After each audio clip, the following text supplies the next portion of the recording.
W. Morris 189 picks up the issue about the PPE and Baroness Mone and says, the point is, she is not the only one. We are dealing with mass corruption with thousands benefiting, prosecuting them all. Oh, track and trace, an even bigger scandal of mass theft by the Tory party. I think you exaggerate there.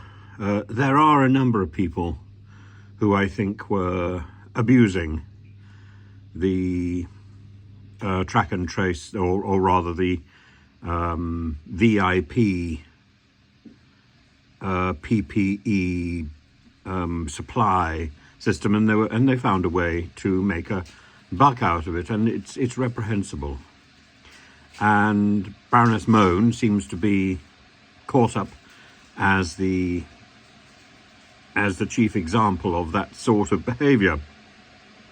Whether she's directly responsible, whether it's her husband who's directly responsible, whether it's all a matter of a mistake, doesn't really matter.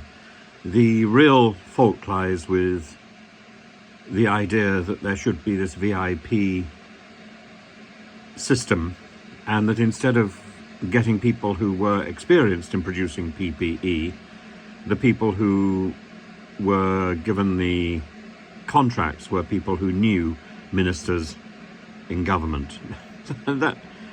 That's the sort of thing which I think it's called backsheesh, isn't it? Or some sort of low-level corruption. And why should we be surprised that there are now eyebrows raised about Baroness Mone's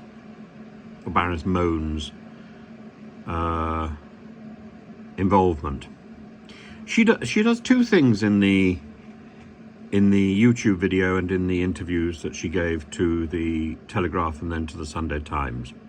The first is she says sneakily, well, she may have benefited, but she benefited from her husband's investments, and any family would do that. And the second is she suggests that a lot of the PPE that she passed off as, or that was passed off as part of the MedPro plan, had been imported from Turkey.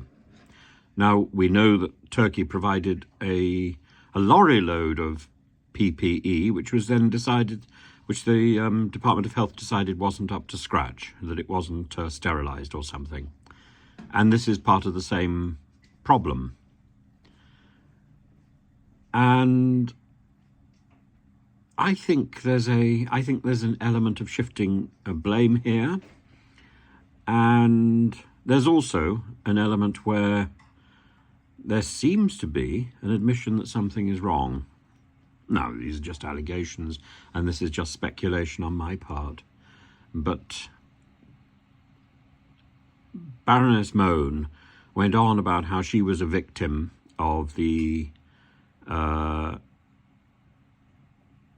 police investigation and of the investigation by the Department of Health.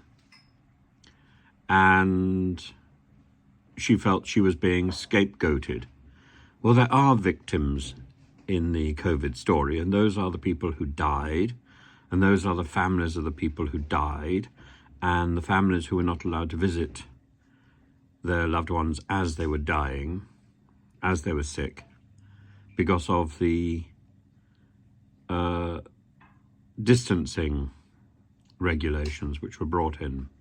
Those are the real victims, and it's outrageous that somebody should claim to be a victim simply because after 2 years the finger of blame and the finger of suspicion and formal investigations are now taking place. It's her job now to prove that she's innocent if she is, and if she's not, to bow her head to the inevitable. And simply to say, oh, well, somebody else was speeding, why have you pulled me over on the motorway? That's not an excuse, is it really?